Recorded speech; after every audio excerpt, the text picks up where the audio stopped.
사무엘상 7장 1절에서 9절 말씀입니다. 말씀 내용은 전체이지만 9절까지 교독하시겠습니다. 기럇 여아림 사람들이 와서 여호와의 궤를 옮겨 산에 사는 아비나답의 집에 들여놓고 그의 아들 엘리야사를 거룩하게 구별하여 여호와의 궤를 지키게 하였더니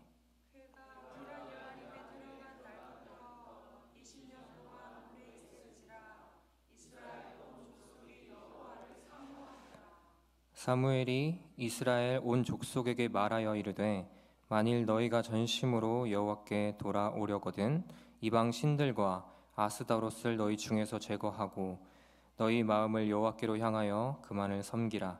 그리하면 너희를 블레셋 사람의 손에서 건져 내시리라.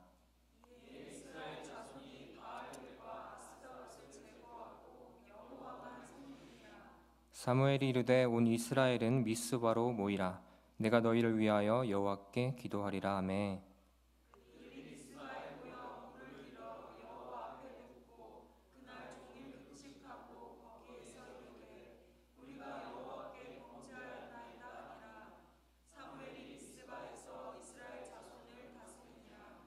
이스라엘 자손이 미스바에 모였다 함을 블레셋 사람들이 듣고 그들의 방백들이 이스라엘을 치러 올라온지라. 이스라엘 자손들이 듣고 블레셋 사람들을 두려워하여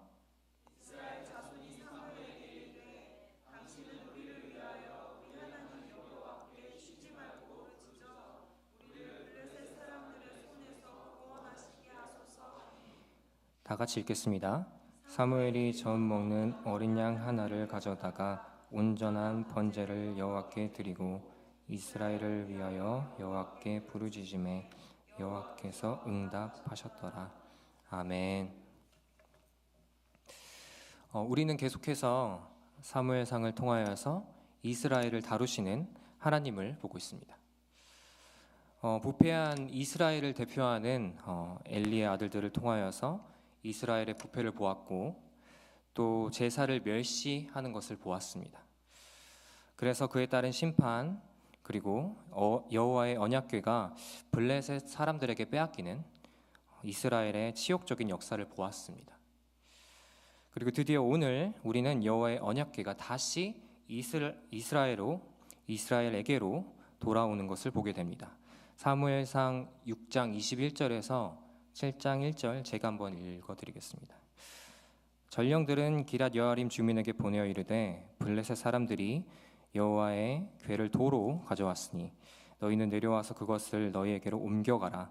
기럇 여아림 사람들이 와서 여호와의 궤를 옮겨 산에 사는 아비나답의 집에 들여놓고 그의 아들 엘리야사를 거룩하게 구별하여 여호와의 궤를 지키게 하였더니. 이처럼 이스라엘의 군사력과 힘이 아니라 여호와의 능력으로 언약궤는 다시 이스라엘로 돌아오게 됩니다. 그리고 20년 동안 이스라엘은 천천히 변화되기 시작합니다. 성경은 어떻게 이스라엘의 변화를 표현하고 있습니까? 이스라엘 온 족속이 여호와를 사모하니라. 사실 여기서 사용하는 사모하다라는 단어는 우리가 생각하는 사모하다라는 단어랑은 조금은 다릅니다. 히브리어로 나하라고 하는데요. 구약에서 단 3번 등장합니다. 이 단어의 뜻은 울부짖다, 애통하고 슬퍼하다라는 뜻이고 또 자음과 모음이 조금 바뀌면 추구하다, 돌아서다라고도 해석이 됩니다. 그래서 이 모든 뜻을 아우르기 위해서 아마 사모하다라는 표현을 썼던 것 같아요. 하지만 우리가 7장을 조금 더 명확하게 이해하기 위하여서 우리는 영어적 표현을 번역해서 제가 다시 한번 읽어드리겠습니다. 이스라엘 온 족속이 여호와 앞에서 울부짖었다라는 의미입니다. 이 의미가 중요한 것은 이스라엘의 울부짖음이 그들의 죄 고백으로 이어졌고 또 여호와께 돌아오는 회개로 나아왔기 때문입니다.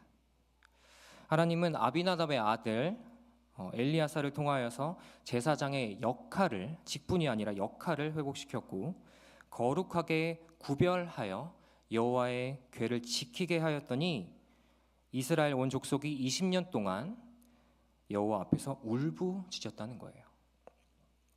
한번 20년 전을 생각해 보길 원합니다. 2005년도 다들 뭘 하고 계셨나요? 저는 이제 여기 이제 신디를 섬겨주고 있는 다현 학생처럼 학생이었습니다. 다행히 아직 그때 학생이었어요.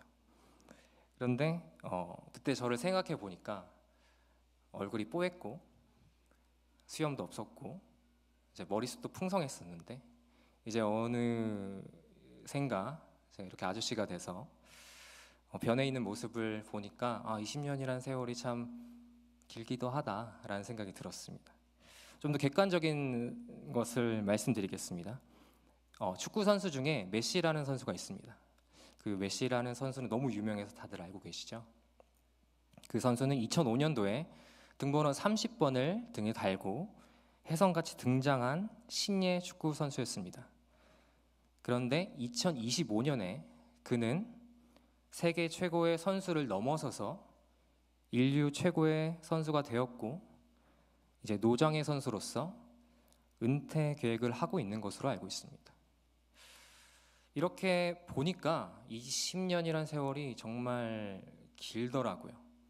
어떤 운동선수의 직업 생명이 짧을 수도 있지만 그 모든 생명을 다하는 기간이었습니다. 그 기간 동안 이스라엘은 울부짖었다는 거예요. 3절 다 같이 한번 읽어보겠습니다. 3절 시작. 사무엘이 이스라엘 온 족속에게 말하여 이르되 만일 너희가 전심으로 여호와께 돌아오려거든 이방 신들과 아스타롯을 너희 중에서 제거하고 너희 마음을 여호와께로 향하여 그만을 섬기라. 그리하면 너희를 블레셋 사람들의 손에서 건져내시리라. 아멘. 하나님께서는 드디어 사무엘을 통하여서 이스라엘에게 말씀하셨습니다. 여호와께 돌아오려거든 이방 신들을 제거하고 마음을 다하여서 여호와만 그만을 섬기라고 말씀하셨습니다. 이 말을 한번 뒤집어 보면 이스라엘은 20년 동안 주님 앞에서 울부짖었지만 여호와만을 섬기지는 않았다는 거예요. 아스다롯, 아슈 토게스라는 이방 여자 신들의 복수 형태의 단어입니다. 그리고 바알이라는 남자 신과 함께 사실 1+1 우상이었어요. 이러한 신들은 풍요를 가져다 준다고 여겨지는 이방의 우상들이었습니다. 무지한 이스라엘 백성들은 여호와와 함께 이 이방 신들을 겸하여서 섬기고 있었던 것입니다. 그래서 사무엘을 통하여서 그 죄를 바로잡기 위하여서 기회를 주신 거예요. 그래서 그 해결책, 그 말씀에는 이렇게 써 있습니다. 너희 마음을 여호와께로 향하여 그만을 섬기라고. 여기서 마음을 이야기하십니다. 사무엘상 4장 3절 말씀 제가 한번 읽어드리겠습니다. 여호와께서 어찌하여 우리에게 오늘 블레셋 사람들 앞에서 패하게 하셨는고 여호와의 언약궤를 실로에서 우리에게로 가져다가 우리 중에 있게 하여 그것으로 우리를 우리 원수들의 손에서 구원하게 하자 하니. 그것으로라고 표현하고 있습니다. 이스라엘의 영적 상태를 정말 제대로 보여주는 말씀입니다. 이스라엘은 하나님을 마음을 다해서 모시는 것이 아니라 단지 풍요의 신들에게서 풍요를 구하듯 하나님의 능력을 자신의 뜻대로 사용하려고 했었습니다. 제가 이제 초등부 아이들을 이제 아이들과 함께 예배를 드리고 있잖아요. 아이들과 예배를 드릴 때 메모리 벌스라는 걸 아이들에게 줍니다. 그러면 아이들이 한 주 동안 그것을 읽고 쓰고 외워옵니다. 그러면 아이들이 잘 해올까요? 안 해올까요? 처음엔 잘 안 해왔습니다. 그런데 하도록 하는 방법이 있습니다. 그것은 뭘까요? 선물을 주는 겁니다. 그래서 아이들한테 선물을 매번 줄 수는 없으니까 스티커를 줘요. 그래서 스티커를 하나하나 주고 그걸 모으면 선물을 줍니다. 그러면 정말 애들이 잘해가요. 그래서 매번 이제 선물을 줄 수 없는 그것 때문에 스티커를 주다 보니까 어떤 아이는 50개나 모아서 이제 저에게 제출을 했습니다. 얼마나 열심히 참여하고 있는지 이제 느껴지시죠? 그런데 사실 선물을 주는 것으로 끝난다면 신앙의 목적이 사실 물질로 가잖아요. 기복신앙으로 이어지기 때문에 저는 아이들에게 꼭 이유를 설명해 줍니다. 말씀을 읽고 쓰고 외우는 그것 자체가 선물이다. 너희가 그걸 통하여서 하나님을 알아가기 때문에 그것 자체가 선물이야. 그래서 이 스티커는 너네가 말씀이라는 선물을 받는 모습이 기뻐서 전도사님이 주는 거야. 그러니까 너네들은 그걸 꼭 기억해야 돼 라고 이야기합니다. 그러면 아이들이 어떻게 대답할까요? 아이들이 이해할까요? 처음에는 이해를 못했죠. 네 하는데 이해를 못했어요. 하지만 제가 정말 끈질깁니다. 처음부터 지금까지 계속 하고 있어요. 아이들한테 계속 설명해주고 이유 틈만 날 때마다 설명해주고 하니까 이제 아이들 입에서 그 이유들이 조금씩 나오고 있습니다. 생각해보면 같은 행위잖아요. 그렇죠? 스티커를 받기 위하여서 쓰고 외우나 이렇게 이유를 설명해줘서 알고 쓰고 외우나 같은 것인데 왜 굳이 이렇게까지 할까요? 행위가 같을지라도 마음이 다르면 다른 것이기 때문입니다. 그리고 하나님은 우리의 마음을 보시고 행위를 판단하는 분이시기 때문에 이 절차는 꼭 필요한 것입니다. 잠언 24장 12절 말씀 한번 다 같이 읽어보겠습니다. 시작. 내가 말하기를 나는 그것을 알지 못하였노라 할지라도 마음을 저울질하시는 이가 어찌 통찰하지 못하시겠으며 내 영혼을 지키시는 이가 어찌 알지 못하시겠느냐. 그가 각 사람의 행위대로 보응하시리라. 아멘. 하나님은 언제나 우리의 마음을 보고 계신다는 사실을 기억하고 믿으시길 바랍니다. 그래서 사무엘은 이스라엘에게 전심으로 마음을 다하여서 하나님께로 나아가라고 한 거예요. 그리고 드디어 이스라엘은 하나님만을, 여호와만을 섬기는 백성들이 됩니다. 사무엘상 7장 4절 말씀. 이에 이스라엘 자손이 바알들과 아스다롯을 제거하고 여호와만을 섬기니라. 아멘. 드디어 하나님이 그렇게 바라는 하나님만을 섬기는 민족이 되었습니다. 그런데 문제는 여기서 좋은 일만 있었을까요? 그 다음 말씀을 바로 보시겠습니다. 사무엘상 7장 5절에서 7절 말씀 한번 다 같이 읽어보겠습니다. 시작. 사무엘이 이르되 온 이스라엘은 미스바로 모이라. 내가 너희를 위하여 여호와께 기도하리라 하매 그들이 미스바에 모여 물을 길어 여호와 앞에 붓고 그날 종일 금식하고 거기에서 이르되 우리가 여호와께 범죄하였나이다 하니라. 사무엘이 미스바에서 이스라엘 자손에게 다스리니라. 이스라엘 자손이 미스바에 모였다 함을 블레셋 사람들이 듣고 그들의 방백들이 이스라엘을 치러 올라온지라. 이스라엘 자손들이 듣고 블레셋 사람들을 두려워하여. 아멘. 이스라엘 자손들이 사무엘의 지시에 따라서 미스바, 그러니까 지키다라는 의미를 가진 곳에 모이게 됩니다. 그리고 다 같이 금식을 하고 기도를 합니다. 그리고 드디어 자신의 죄를 여호와 앞에 고백하는 순간을 맞이합니다. 그런데 오히려 그들에게 시련이 닥칩니다. 블레셋 사람, 숙적들이 이스라엘이 모였다는 소식을 듣고 해안가에 살았거든요. 위로 올라오고 있는 거예요. 현대 사회 이전에 모임은 사실 모임과 집회는 종종 폭동과 전쟁으로 이어졌습니다. 그래서 많은 사람이 모이거나 한뜻으로 모이거나 충동되어서 공격하는 일들이 발생했기 때문에 정부나 국가 차원에서 모임과 집회는 항상 위험이 도사리는 상황을 만들어내는 것이었습니다. 그래서 블레셋 사람들은 이스라엘의 모임을 금지했던 것으로 추측이 돼요. 그런데 이스라엘은 모였고 그리고 기도하고 주님께 회개했기 때문에 블레셋 사람들은 그것을 빌미로 해체시키기 위하여서 이스라엘을 치기로 합니다. 이스라엘은 얼마나 당황스러울까요? 드디어 하나님만을 섬기기로 했는데 그들이 죄를 고백하고 금식하고 주님만을 지금 바라고 있는데 그 행위로 인하여서 자신들의 목숨, 생명이 위협을 받는 상황입니다. 우리도 자주 그러곤 합니다. 하나님의 일을 했는데 왜 고난을 받을까? 나는 전도를 했는데 욕을 듣고, 말씀대로 살았는데 사회에서 멸시받고, 교회 생활을 열심히 했는데 이단 취급받고, 말씀대로 사랑했는데 나를 이용하는 그러한 경우를 겪기도 합니다. 우리는 종종 하나님의 뜻대로 말씀대로 살아가려고 할 때 그렇게 살지 못하게 만들려고 하는 사단의 공격을 받기도 합니다.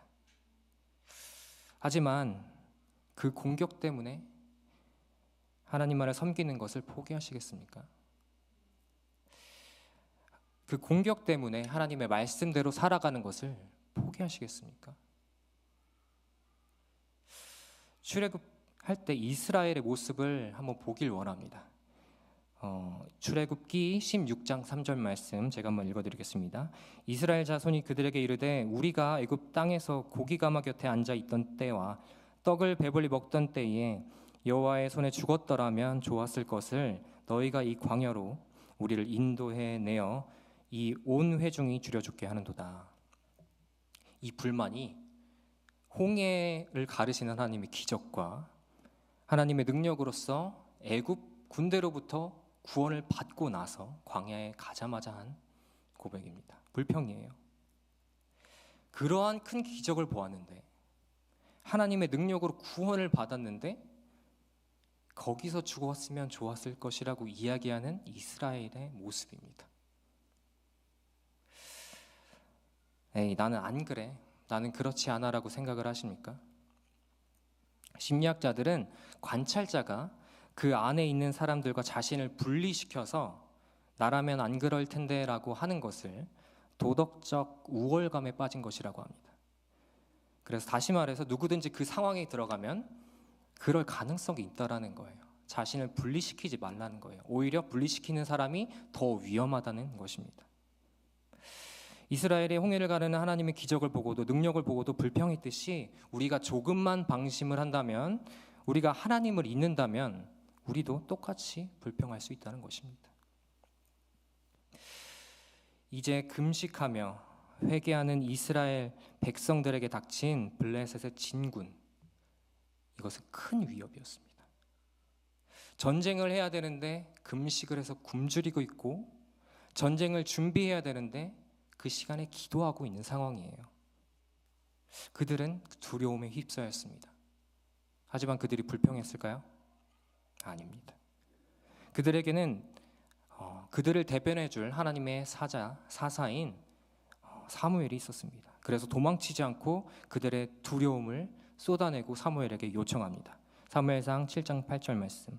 이스라엘 자손이 사무엘에게 이르되 당신은 우리를 위하여 우리 하나님 여호와께 쉬지 말고 부르짖어 우리를 블레셋 사람들의 손에서 구원하시게 하소서 하니, 출애굽기에 출애굽하던 이스라엘 사람과 다른 모습이 보이십니까?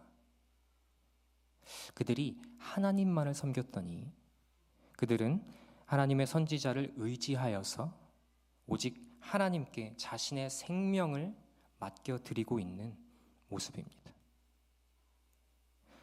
하나님께 돌아온다는 것, 하나님께 속했다는 것은 하나님께 모든 것을 맡겨드린다는 것입니다. 그들은 하나님께로 정말로 돌아왔고 그들은 자신의 생명을 하나님께 정말로 맡겨드렸습니다. 그때 드디어 하나님께서는 그들에게 응답하셨습니다. 사무엘상 7장 9절 말씀 한번 다 같이 읽어보겠습니다. 시작. 사무엘이 젖먹는 어린 양 하나를 가져다가 온전한 번제를 여호와께 드리고 이스라엘을 위하여 여호와께 부르짖음에 여호와께서 응답하셨더라. 아멘. 온전한 번제를 드린다는 것은 어린 양을 희생시켜서 각을 뜨는 거예요. 다 잘라서 그 전부를 태워서 합당한 것을 정해진 절차에 의해서 하나님께 드린다는 의미입니다.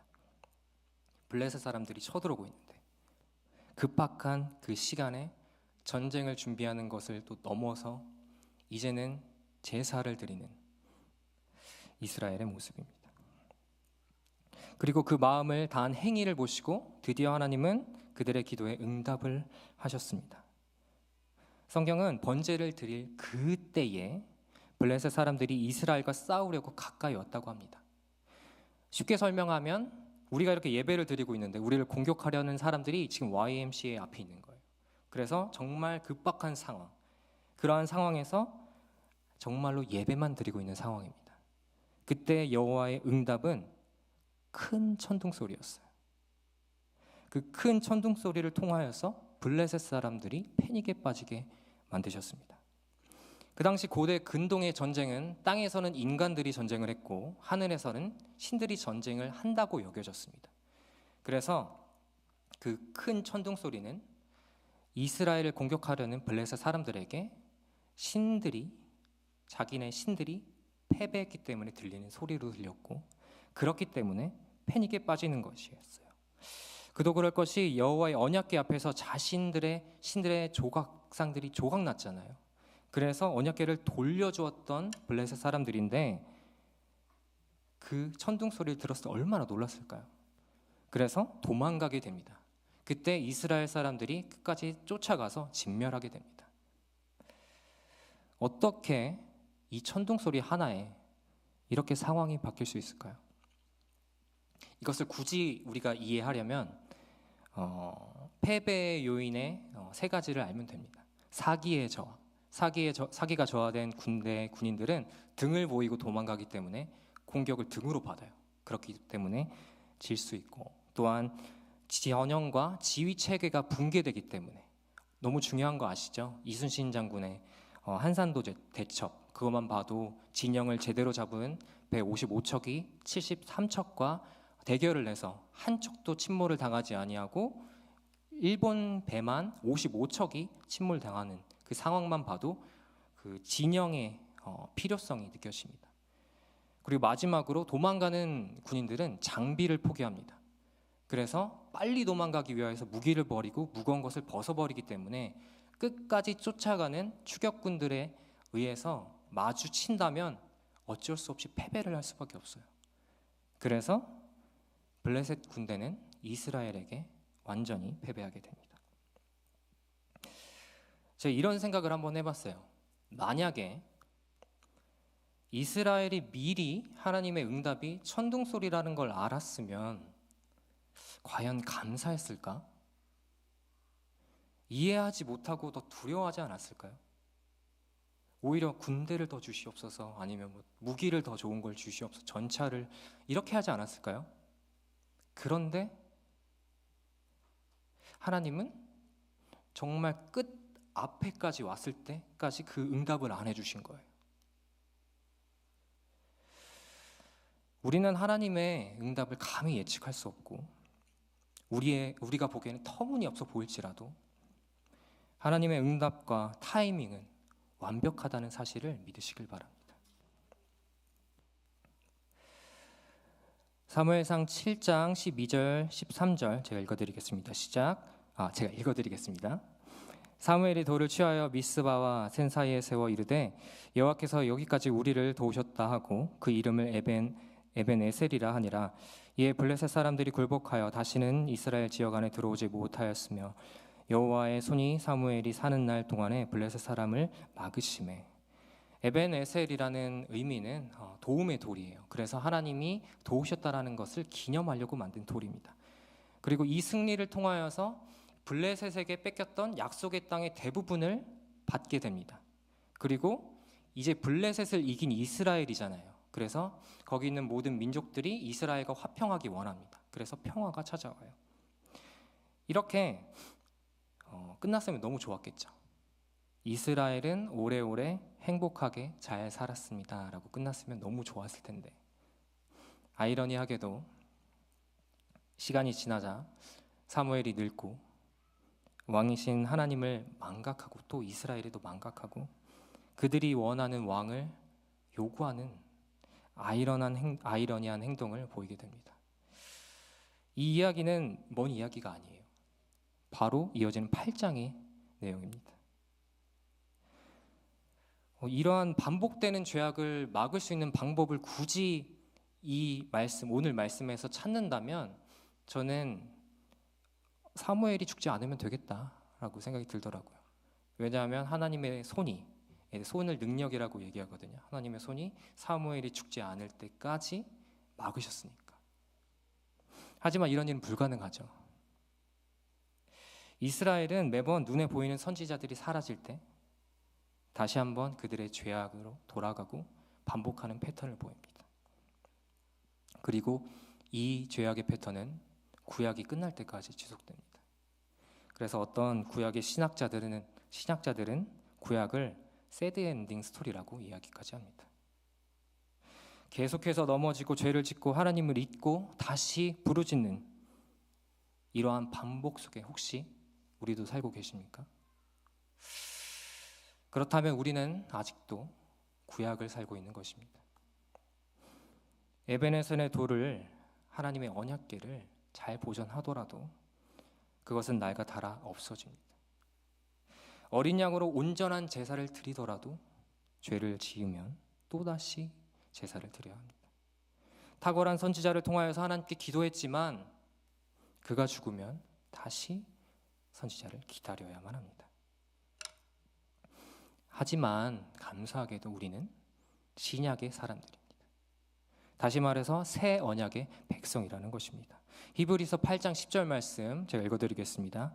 또 주께서 이르시되 그날 후에 내가 이스라엘 집과 맺을 언약은 이것이니 내 법을 그들의 생각에 두고 그들의 마음에 이것을 기록하리라. 나는 그들에게 하나님이 되고 그들은 내게 백성이 되리라. 아멘. 우리는 더 이상 언약궤가 필요 없고 에베네셀에 새길 필요가 없습니다. 히브리서 7장 27절 말씀, 그는 저 대사장들이 먼저 자기 죄를 위하고 다음에 백성의 죄를 위하여 날마다 제사 드리는 것 같이 할 필요가 없으니 이는 그가 단번에 자기를 드려 이루셨음이라. 우리는 계속해서 제사를 지낼 필요가 없습니다. 히브리서 7장 23절에서 24절 말씀, 제사장이 된 그들의 수요가 많은 것은 죽음으로 말미암아 항상 잊지 못함이로되 예수는 영원히 계심으로 그 제사장 직분도 갈리지 아니하느니라. 아멘. 우리는 선지자와 제사장이 필요하지 않습니다. 히브리서 7장 22절 말씀 다 같이 한번 읽어보겠습니다. 시작. 이와 같이 예수는 더 좋은 언약의 보증이 되셨느니라. 아멘. 예수님이 죽고 다시 살아나셔서 우리의 새 언약의 보증이 되셨기 때문에 우리는 말씀을 마음에 새기는 자들입니다. 우리는 제사가 아니라 중보자 되신 예수 그리스도를 통하여서 하나님께 나아가는 존재가 되었음을 믿으시길 바랍니다. 예수님을 잊고 구약으로 돌아가지 마십시오. 예수님과 함께 신약에 사십시오. 새 언약의 백성으로 주님과 함께 살고 하나님께 모든 것을 맡기는 주님의 자녀들이 되시기를 주님의 이름으로 축원합니다. 아멘. 이제 세상 유혹 시험이라는 찬양을 할 텐데요. 이 찬양 가사를 제가 한번 읽어드리겠습니다. 세상 유혹 시험이 내게 몰려올 때에 나의 힘으론 그것들 모두 이길 수 없네.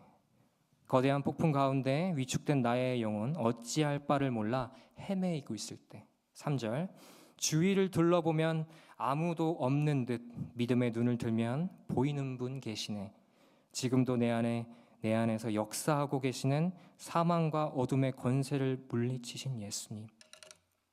이 예수님을 통하여서 우리 하나님께 모든 것을 맡기고 나아가길 원합니다. 찬양하시겠습니다.